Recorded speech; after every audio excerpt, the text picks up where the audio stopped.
puder acompanhar comigo, ele vai ficar mais seguro. Evangelho de João, capítulo 4, 31 a 38. Eu acho que já antes de iniciarmos esse sermão e a leitura, eu sou muito feliz com a interação que a igreja tem feito, né? Se você pegar a escola bíblica de hoje de manhã, estamos todos alinhados pelo mesmo Espírito, glória a Deus por isso. Aí você pega as canções que foram cantadas agora, também conversando sobre o que seria a pregação, e estamos todos bem alinhados também com a graça do Senhor, né? Cantamos aquela música agora, né? Quero beber dos teus filhos, Senhor, né? Junto ao poço estava eu, com o homem judeu, e é esse texto que nós vamos ler, a parte final dele, agora.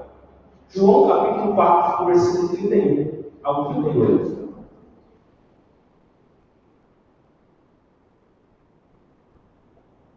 Bom, só recapitulando, essa mulher estava no poço, era uma samaritana, judeus não falavam com samaritano, Jesus se aproxima dela, ela foi lá buscar água, quando chega lá ele oferece uma água viva para ela, que transformaria a vida dela, eles começam um diálogo, os discípulos tinham saído para comprar pão, quando os discípulos retornam, encontram a mulher e Jesus, e a mulher sai para ir para a cidade para falar, porque ela conheceu o Messias até agora, naquela diálogo. E a partir de agora, o versículo 31, tá bem? Após os discípulos voltarem e encontrarem Jesus conversando com a mulher, e a mulher já saiu para evangelizar no primeiro encontro com Jesus. Versículo 31. Enquanto isso, os discípulos insistiam com ele. Eles voltaram. Mestre, come alguma coisa. Eles trouxeram pão, né? Mas ele lhes disse: tenho algo para comer que vocês não conhecem. E eu quero fazer algo aqui. Repita comigo. Tenho algo para comer que vocês não conhecem. Então os seus discípulos disseram uns aos outros: será que alguém trouxe comida? Disse Jesus: a minha comida é fazer a vontade daquele que me enviou e concluir a sua obra. Vocês não dizem, daqui a 4 meses haverá colheita? Eu digo a vocês: abram os olhos e vejam os campos. Eles estão maduros para a colheita. Aquele que colhe já recebe o seu salário e colhe fruto para a vida eterna. Eu quero que você fique comigo nessa parte também. Aquele que colhe já recebe o seu salário e colhe fruto para a vida eterna. Bem, de forma que se alegram juntos os que semeiam e o que colhem. Assim é verdadeiro ditado: um semeia e outro colhe. Eu os enviei para colherem o que vocês não cultivaram. Outros realizaram um trabalho árduo e vocês vieram a usufruir do trabalho deles. Amém? Senhor Jesus, nós entregamos ao Senhor também nesse momento, Pai. Deus, eu me coloco aqui como servo do Senhor, como vaso do Senhor, para que o Senhor me use como vaso de barro, que não trabalhei força alguma, não trabalhei inteligência alguma. Eu, por mim mesmo, o Senhor sabe que mal consigo conjecturar algumas frases inteligentes, se não for a tua graça. Por isso eu peço, Espírito Santo de Deus, que a tua graça esteja usando-me agora. E usa-me, Pai, usa-me. Eu sou completamente dependente de ti, ó Deus. Em nome de Jesus. Título da mensagem essa manhã é uma nova natureza.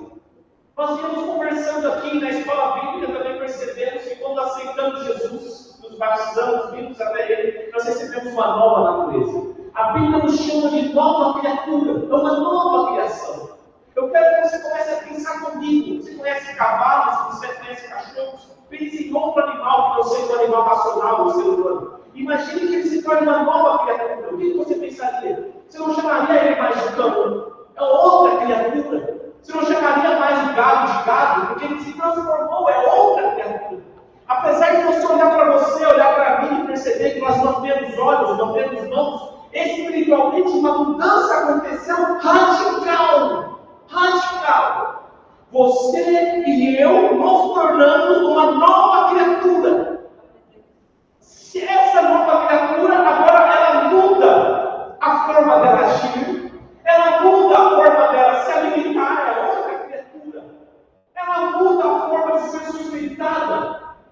E é disso, é esse aspecto que eu quero trazer esta manhã. O título da mensagem é uma nova criatura. E nós falaremos sobre 3 ensinos sobre essa nova natureza. E eu quero deixar já aqui uma frase para você que pensando que correrá por todo o sermão. Uma nova natureza muda a nossa vida física também. Eu fiquei impressionado, porque foi algo assim que o pastor Leandro também já trouxe na escola bíblica de manhã. Venha na escola bíblica, para você fazer perguntas, para você conversar. Aqui é só um monólogo, é só aquilo que eu falo. Venha na escola bíblica, para você participar, discutir, não sei com suas dúvidas. Uma nova natureza muda a nossa vida física também. 3 ensinos. O primeiro ensino está em João capítulo 4, esse texto que acabamos de ler. O texto diz assim, o nosso primeiro ensino diz assim: existe um alimento espiritual que traz uma capacitação física. Uma vez que você é uma nova criatura, você tem uma outra fonte de alimentação. Eu não estou dizendo que você deve ficar sem comer. O que eu estou dizendo, eu vou trazer com esse texto e com outros textos, é que essa nova natureza faz com que você e eu, essa nova criação, nos sintamos animados, reanimados, vivos, vivificados, ao ponto de como Jesus está com o pão diante dele e diz assim: ó, não tenho nem fome, não tenho nem fome, porque eu estou sendo alimentado de uma comida que vocês não conhecem. Mas essa comida é tão boa que, além de alimentar o meu espírito, faz com que eu olhe para esse pão e tenha vontade de comer. E nós precisamos trazer para a nossa realidade essa mudança, que é uma mudança da sua natureza espiritual, altera também o seu comportamento físico, de satisfação em Deus, de alegria em Deus. Essa semana saiu muito na internet um cara que era muito bom antes, falava sobre músicas brasileiras. O perfil dele na internet era pastorzão. Ele se portava como pastor e colocava conversando com os músicos, não é? Criticando os músicos, nossa, cantando essa música não é assim e tal. E ele bombou nisso no meio cristão. Então, você vê como é que foi o caminhar dele, ele foi se desviando da fé, e hoje já diz que ele está sendo herege, falando coisas contrárias. Ele começou na música, talvez era um lugar onde ele sabia. Quando ele foi para a teologia, ele começou a pagar um lugar onde ele não tinha entendimento. E agora está sendo muito criticado. E uma das coisas que ele fala é: Jesus nos traz alegria. Jesus nos priva de tudo. Na verdade, as coisas boas da vida, ser uma balada, beber um negócio que traz prazer, você não pode mais fazer. Então, se Jesus, na verdade, ligando os médicos, ele está falando como um ateu para todo mundo. Mas existe uma coisa que ele não compreendeu. E que se você também não compreender, você será levado para o mesmo lugar dele. Que é o quê? A sua nova natureza traz novas perspectivas. A sua nova natureza traz uma nova fonte de satisfação e alegria. Essa nova fonte de satisfação e alegria é fazer a vontade do Senhor.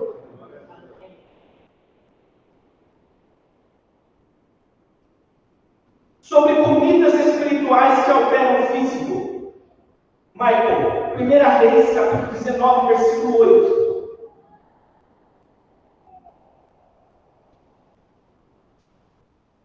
Primeira Reis, capítulo 19, versículo 8.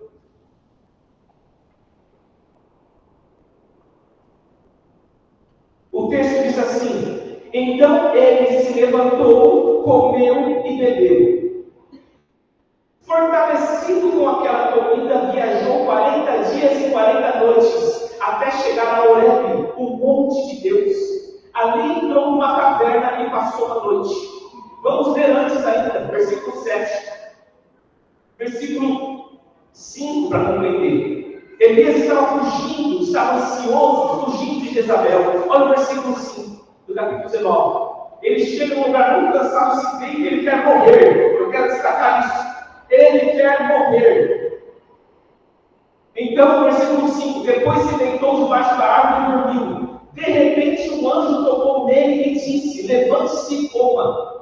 O anjo veio pelo contexto e assou um pão do céu do lado dele, trouxe jarro de água para ele beber. Olha só, Elias, levante-se e coma. Elias olhou ao redor e ali, junto à sua cabeça, havia um pão assado sobre as brasas quentes e um jarro de água. Ele comeu, bebeu e deitou de novo para dormir. O anjo do Senhor voltou, tocou nele e disse: levante-se e coma a segunda vez, pois a sua viagem será muito longa. Então ele se levantou, comeu e bebeu. Fortalecido com aquela comida, viajou 40 dias e 40 noites. É isso que eu quero destacar aqui. A comida espiritual, nesse caso a Jeremias, que veio dos céus, não é só um alimento que interfere misticamente no meu espírito. Ele também interfere vivificando o meu corpo. Ele comeu um pão que o anjo preparou, que capacitou ele a andar 40 dias e 40 noites sem comer mais nada, só com aquela alimentação. Eis mais um milagre. O Senhor Jesus foi para o deserto e lá ele ficou sem se alimentar por 40 dias e 40 noites. Aqui você vê um pão trazido do céu, dado a Elias, que comendo ele consegue não só ficar parado, mas andar, caminhar, correr 40 dias e 40 noites só com aquele pão que foi dado. Por que é que eu estou dizendo isso? Porque você e eu, com a nova natureza, devemos desejar o verdadeiro pão do céu. O qual, no texto que nós lemos aqui com a mulher samaritana, o Senhor Jesus diz qual que é ele. Nós temos Jesus, que é o pão do céu. Mas o Senhor Jesus diz para a sua igreja: ele tem um alimento para mim, agora, que é fazer a vontade do meu Pai. E eu te pergunto, o quão cristão você é? E o quão faminto fisicamente você está? Tem muitos entre nós que estão depressivos, ansiosos, apenas porque não conhecem essa verdade. Não conhecem essa verdade. Receberam uma nova natureza, mas por não viver e não conhecer de acordo com o que essa nova natureza diz, fisicamente estão esgotados, doentes, espiritualmente, emocionalmente, porque lhes falta fazer a vontade do Pai que está nos céus. Essa vontade do Pai que está nos céus animará o seu corpo, animará a sua vida, animará a sua alma, o seu espírito, e você será vivificado a ponto de olhar para outros prazeres como um pão fresquinho trazido pelos discípulos a você e dizer assim: não tenho vontade, porque fazer a vontade do meu Pai já está me enchendo tanto, só de falar com essa mulher samaritana que tinha 5 ou 6 maridos, só de falar com ela já estou cheio. E eu quero repetir: muitos de nós, muitos de vocês seguem doentes, fracos, enfermos, por não buscar fazer a vontade de Deus. Porque viramos como se fossem gatos de corda. Porque vamos na igreja pensando que é só para receber, que é só para encher de conhecimento. Quando você começar a falar do amor de Jesus para uma pessoa, para 2 pessoas, você vai começar a sentir que a sua nova natureza é habilitada pelo poder de Deus em fazer a vontade de Deus. E isso traz significado, traz vida para a sua vida física.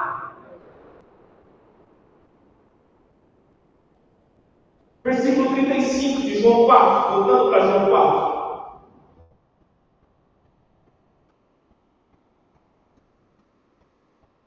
João capítulo 4, voltando lá para a mulher samaritana, olha o que Jesus diz no versículo 35. Ele diz: vocês não dizem que daqui a 4 meses haverá colheita? Eu digo a vocês: abram os olhos e vejam os campos, eles estão maduros para a colheita. O que o Senhor Jesus está dizendo? Se fôssemos uma terra agrícola aqui, vocês todos fossem trabalhadores ali da usina Paredão, das fazendas, todos aqui dizem: irmão, vamos preparar. Daqui 4 meses vai ter trabalho duro, vai ter colheita física. Mas ele traz para o espiritual. Agora, olha no espiritual. Levanta os seus olhos e vejam. Eu falei com essa samaritana que tinha 5 maridos agora, já está sendo para evangelizar. Percebam que o campo está pronto, que a colheita está pronta. Vocês são capazes de perceber o físico, olhar para o trigo e falar: 4 meses é a colheita.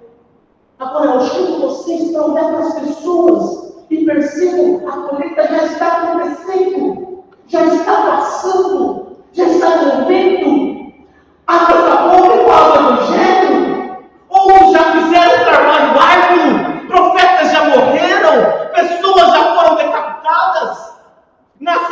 fronteiras já tiveram que entrar e pegar espadas e destruir principados e potestades, dominados por demônios. Agora a parte fácil sua é chegar e falar: Jesus Cristo te ama, Jesus Cristo morreu por você, Ele tem vida para você, não importa se está comigo, não seja um casamento, arrependa-se, venha para Ele que Ele te renova, Ele te transforma, Ele te perdoa, venha como está pronto, as pessoas recebem e saem na leve, porque elas estão prontas para a colheita. Perceba isso. Se passar a colheita, você perde. Se passar o tempo de colher os amendoins aqui da região, eles perdem. Por isso o Senhor Jesus clama: ei, ore, peçam ao Pai para que mandem mais trabalhadores. Ele tem muita coisa para fazer, mas pouca gente que quer se levantar. E aí vem a minha reflexão.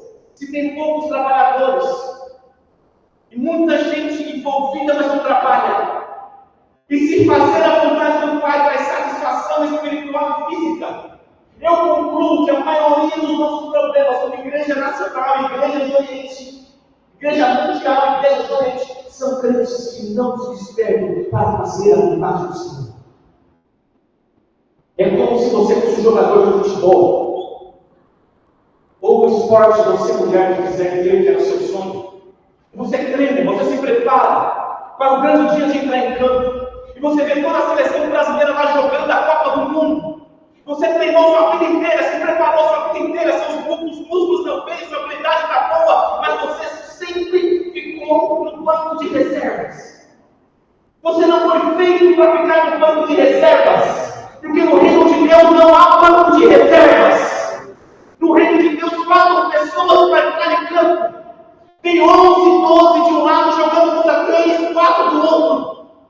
E você fala: estou doente, está doente porque não está fazendo o seu propósito. Está doente porque não foi fazer aquilo que o Senhor me chamou para fazer, que é ir para a guerra. Ir para o jogo. Sua nova natureza te leva a fazer isso. Enquanto você fica parado, você sofre. Imagina a ansiedade de alguém ver passar a Copa do Mundo inteira. O treinador mandando ficar no banco, mesmo faltando os jogadores lá. Mas o treinador não manda você ficar no banco, ele manda você sair do banco. Mas você quer ficar no banco. Começa a ansiedade. Senhor, você não está fazendo nem vivendo aquilo que o Senhor te chamou para fazer. Versículo 36. Aquele que colhe já recebe o seu salário. Aleluia! É claro, o texto é muito claro. Ele divide o salário que é dado agora e o salário que é dado no futuro. O que nós fazemos para o Senhor agora, nós colheremos fruto do futuro eterno e salário agora. Tudo isso que eu estou falando de satisfação, de vontade, de vida, que faz Jesus não ter nem comida, ele reafirma que agora para os discípulos em um ensinamento. Ei, se vocês saírem e começarem a fazer a vontade do Pai, agora vocês já recebem o seu salário. É ainda o outro que virá da eternidade, mas agora vocês já recebem como se ele dissesse: como eu estou agora recebendo.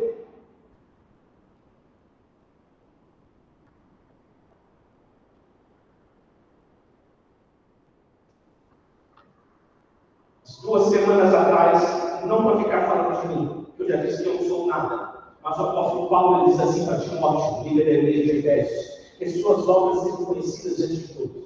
Uma coisa é nós fazermos alguma coisa com a intenção de aparecer e ser glorificado. Outra coisa é quando Deus estabelece um líder e não quer que as obras do líder fiquem escondidas, no sentido de que as obras do líder ou as obras boas servem de exemplo para a comunidade. Então o que eu vou falar para vocês agora não é me achando, vou me gabando. Eu vou falar para vocês agora baseado na orientação do apóstolo Paulo para Timóteo, que as suas boas obras sejam conhecidas por todos. Ou seja, existem coisas que você deve fazer publicamente como pastor para que a igreja entenda e falar para que a igreja entenda. E que o Senhor julgue o meu coração nesse momento. Mas há tempos atrás eu fiz 21 dias de jejum. Eu faço jejum semanalmente. E eu fico muito doente por ficar tempo sem comer.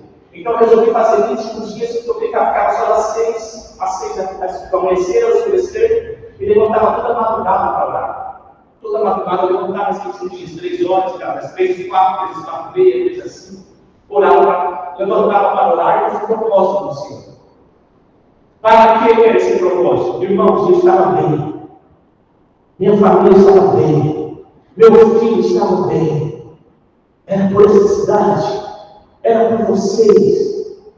Era porque eu sei que nós estamos aqui e crianças sendo abusadas nas cavernas. Que o diabo está fazendo isso. Eu sei que nós estamos aqui e tem pessoas sendo amaldiçoadas. Tem demônios visitando mulheres e homens nos seus quartos, atormentando eles e elas não dormem, tocando em relações sexuais demoníacas. Tem pessoas e crianças passando fome. O Satanás está fazendo isso todo ao nosso lado. E como é que eu posso ficar parado? Como é que você pode ficar parada? E eu levantava e eu orava assim para o Senhor. O Senhor sabe que eu estou jejuando, que é por mim, que eu não preciso de nada, eu estou dando tudo. Minha esposa está bem, está com saúde, meu filho está bem, está com saúde, mas tenha misericórdia de nós, Senhor, e salva essa cidade. Reaviva os membros dessa igreja, Pai. Reaviva aqueles que estão presos na idolatria, levanta eles, livra eles, ó Pai, livra. E eu pensando que isso se transformaria em bênção. Eu pensando que o Senhor iria assim responder poderosamente, me enviar um anjo, mas não vi anjo nenhum. Não vi presença nenhuma, não senti toque nenhum. Quando faltaram 3 dias para acabar o jejum de 21 dias, me deu dengue. Depois retornou uma doença nas minhas pernas, 5 anos atrás. Que eu passei, o pastor Leandro passou o dia todo comigo, foi comigo para o hospital, tive que voltar a tomar remédio de Parkinson. Porque eu não conseguia mais controlar os meus dentes nas pernas. À noite ainda eu fiquei mexendo sozinha. Mas no terceiro dia desses 21 dias de jejum, a Maísa me chamou para ir lá na casa da irmã dela, para orar com a irmã dela, Paulinha. Eu estava no terceiro dia de jejum. Na próxima semana, ela estava sendo batizada, descendo as águas aqui. Aleluia! Rompendo com o reino das trevas, que vocês ouviram, rompendo com a vida, entregando-se a Jesus dentro desses 21 dias. Dentro desses 21 dias, o Guilherme veio lá de Pompeia e falou assim: eu quero ajudar. Eu não pedi nada, não falei com ele nada. Eu quero ajudar, eu quero cuidar os jovens, quero ajudar, eu reuni eles, eu sei os jovens. Aleluia! Dentro desses 21 dias, a família que está aqui à frente veio para mim, dentro desses 21 dias, e disseram assim: nós temos muita coisa para fazer, nós temos muito potencial que o Senhor nos deu, nós queremos servir o Oriente, eles estão vindo de Pompeia, para querer servir o Oriente, para querer reunir, para querer fazer grupos, levar o reino de Deus.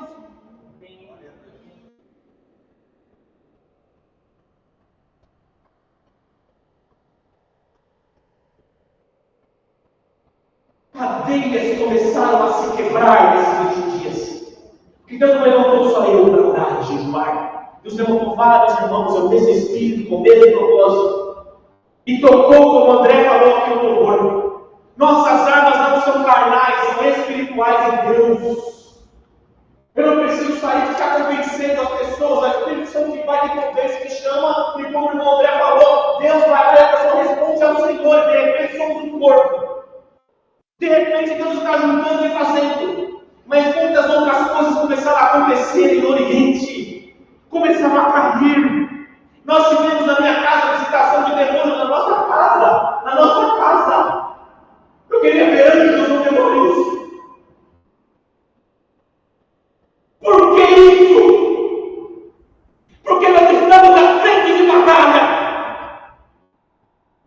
Se você for conversar com qualquer crente sincero, você sabe que a palavra do Senhor diz: eles, todos aqueles que querem viver piedosamente, sofrerão perseguição.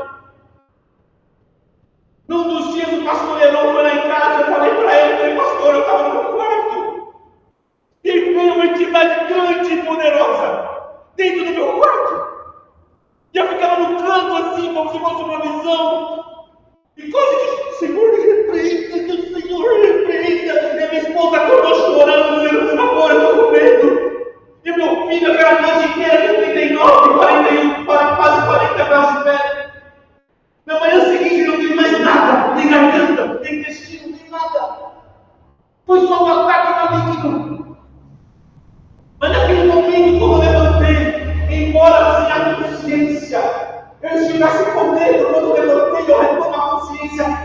e eu sou em Deus. Eu sei que Deus é comigo. Nós, como diz o apóstolo Paulo, nós não ignoramos os ardis ataques de Satanás. Ele vem parecer poderoso, ele vem parecer grandioso, ele vem parecer vitorioso, mas ele é derrotado na cruz do Calvário pelo Senhor Jesus Cristo. E quando ele se possui na nossa frente, eles tocam os joelhos, põem a mão. Você pega uma ovelha e coloca ela no meio dos lobos. Todos aqueles fazer a vontade do Senhor acarreta levantes malignos. O Senhor não te enviou para a praia. Ele não te enviou para uma missão tranquila. Ele te enviou, deixou muito claro. Eu estou colocando vocês como quem coloca uma ovelha no meio dos lobos.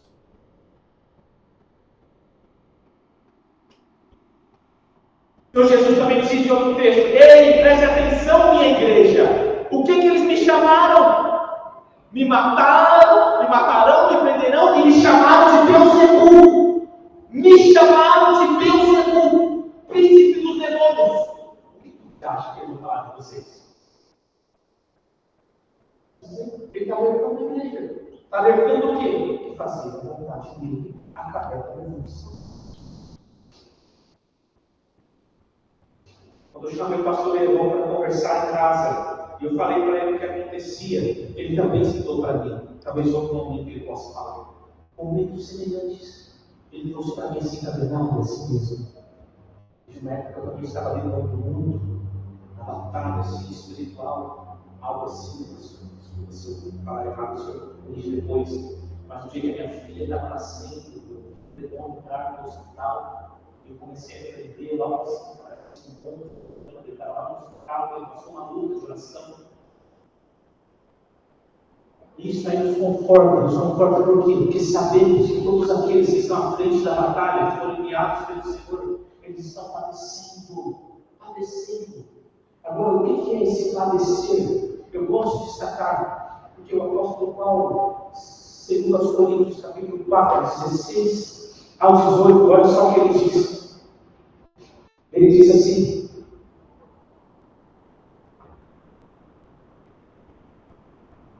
eu vou ler a partir do 15. Tudo isso é para o bem de vocês, para que a graça que está alcançando um número cada vez maior de pessoas, preste atenção, o reino de Deus está avançando, Paulo está dizendo. E tudo isso é para o bem de vocês, porque a graça, esse evangelho da graça, olha para o seu lado. Há 2 anos atrás, eu tinha 5 pessoas em casa. Esse evangelho da graça está alcançando cada vez mais pessoas, um número cada vez maior de pessoas. Faça que transbordem as ações de graça para a glória de Deus. Olha o 16. Quando nós vemos isso, as pessoas se achegando, vindo, esse é o capítulo 16. Por isso não desanimamos, embora exteriormente estejamos a desgastar-nos.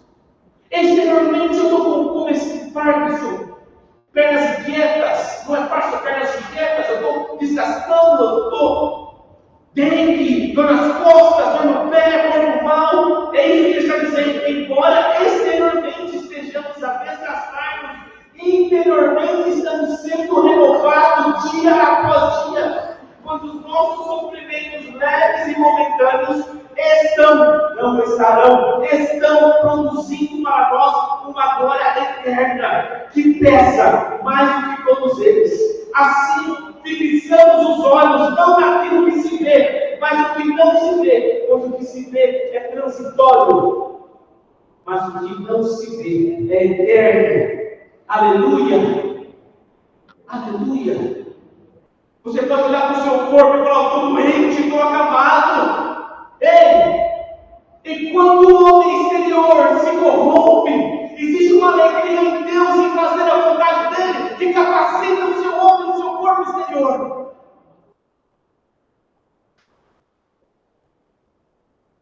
Me perdoa aqui citar a Sila, mas era para mim um exemplo. Porque ela estava tão com uma enfermidade. E quando você conversa com ela, é maravilhoso. Eu quero chegar e conversar com ela, eu quero. Atenção, vasculhar, e quando eu chego para ela, você está. Foi fantástico. Tá ótimo. Glória a Deus. E quando você ouve a fala dela, ela fala dela assim: pastor, eu estou em casa. Meu irmão, meu marido, preciso de Jesus. Pastor, ó, sua esposa consegue conversar com ela, filha? Ela está precisando de Jesus. Olha, você tem. Ela está na obra. Agora você pergunta para mim. Não, por que você acha que apesar do corpo deve ser padecendo, tratado com remédios tão fortes, lidando com uma doença tão séria, de onde você acha que vem essa alegria, essa firmeza? Ela vem de fazer a vontade do meu Pai. Porque assim ela descobriu também uma comida que vocês não conhecem, que é capaz de olhar para dores, desprazeres e falar assim: está tão bom, está tão cheio, estou tão alegre, que eu não sinto dor, eu não sinto efeito colateral desses remédios, eu estou indo para o negócio, eu sei que eu falo, eu estou bem, estou vivo, eu estou para cima.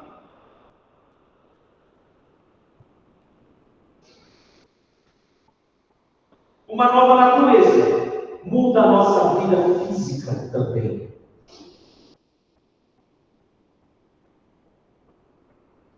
Quando eu chego no mercado, eu vou por dentro. Eu estou transbordante. Irmãos, eu estou cheio do Espírito Santo. Eu estou cheio, apesar de tudo isso. Você está entendendo? Antes eu tinha muito temor de ficar falando, tal pessoa cheia do Espírito Santo. Eu estou cheio do Espírito Santo para pregar a palavra, não para ensinar. É doido eu ensinar. Eu estou cheio do Espírito Santo para pregar, não para um dono. Eu estou cheio do Espírito Santo para aquilo que o Senhor me chamou. E o Senhor te enche, te capacita para aquilo que Ele te chamou. E você pode ser cheio do Espírito Santo para aquilo que Ele te chamou. E da mesma forma, quando falam, eu pego e falo assim: mas com tudo isso não, você chorou e como é que você está? Eu estou alegre, eu estou feliz, eu estou cheio, eu estou exultante.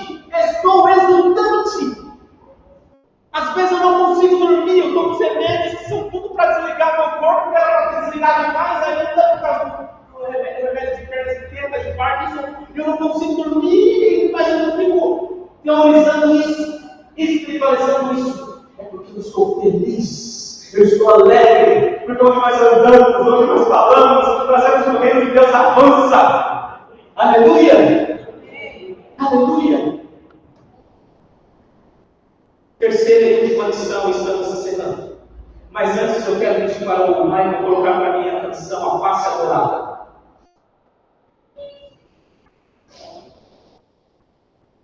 Eu quero começar só a letra dessa música, porque é uma letra da harpa cristã, 304. Pode passar pela estrofe, por favor? Porque quando você começa a perceber isso, você percebe que os cristãos antigos e todos os que estão realmente batalhando para o Senhor, eles vivem as mesmas coisas físicas. Vivem os mesmos tribulações espirituais. Mas por quê? Porque saíram do banco. Olha como diz a letra: desprezando toda dor, eu vou ao cantar, e o calvário ao pecador sempre a contar. Eles sabiam que tinha dor ao fazer isso, que talvez a carteirinha numa busca de Deus, uma opressão. O apóstolo Paulo, ele diz: ei, meu espírito maligno e do bispo peteia dia e noite, e orei ao Senhor para que ele retirasse de mim. Ele disse: não, a minha graça te basta, porque eu não conheço a perfeição da tua fraqueza. Tem coisas que o Senhor permite para o seu corpo, permite para a sua casa, para não ter você no caminho dele, para não permitir que você desvie a fé. E os cristãos antigos sabiam: ei, está doendo, está difícil, está duro, mas eu desprezo toda a dor, porque eu vou anunciar o calvário ao pecador. E é assim que eu sigo. Próxima estrofe, por favor, Michael. Flechas traspassaram-me, padeci grande dor, mas Jesus, a minha luz, Ele me fez vencedor, aleluia. Eles sabiam cantar. Pode lançar, Michael. Esse é o refrão, olha o refrão, é tudo que nós lemos até agora. Eu vou encontrá-lo. A face adorada de Jesus verei, com a grelha amada, com o rebanho amado no céu eu estarei. Pode lançar, por favor, para a sua estrofe.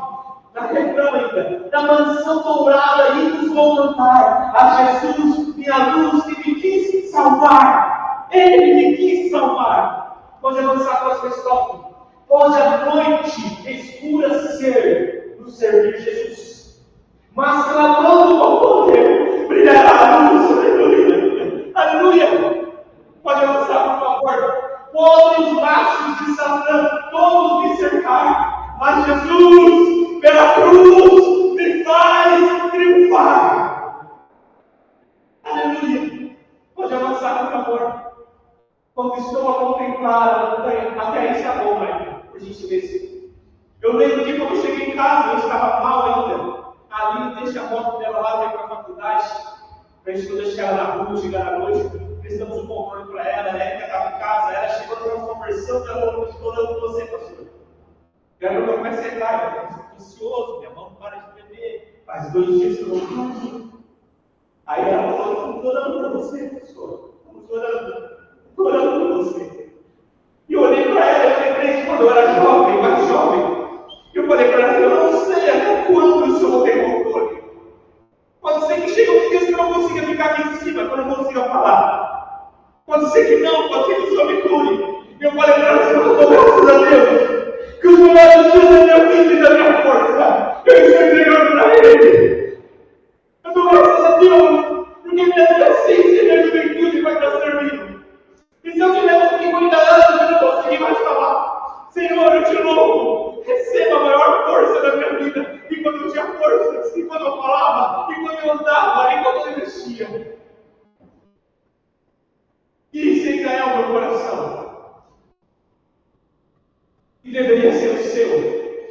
Quando o Senhor Jesus diz, aquele que tentar ganhar a sua vida, perderá. Mas aquele que perder a vida por amor de mim, ganhará, não é morrer. Não é morrer. Vida ali naquele versículo em grego não é existência. Vida ali é saúde, é potência. Nesses momentos onde você ainda consegue falar, consegue andar, consegue fazer, consegue trabalhar, você pegar a sua vida, perder ela, você poderia construir empresas, dinheiro, riqueza. Se você perder ela, você vai ganhar.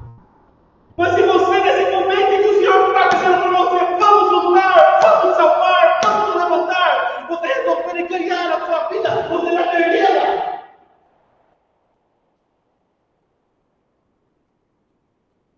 Terceira e última lição, estamos encerrando. O Senhor nos dá a vitória, mas nos chama a conquistá-la. Números, capítulo 13, do 30 ao 33. Estamos encerrando.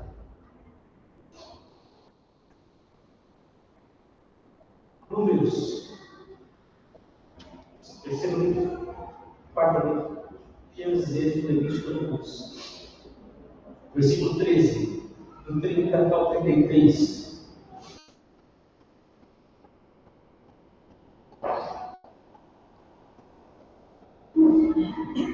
Quando o povo de Israel vai entrar para dominar a terra prometida, eles saem da escravidão. E isso o Novo Testamento nos chama como uma figura para a igreja que sai do pecado. Eles saem da escravidão.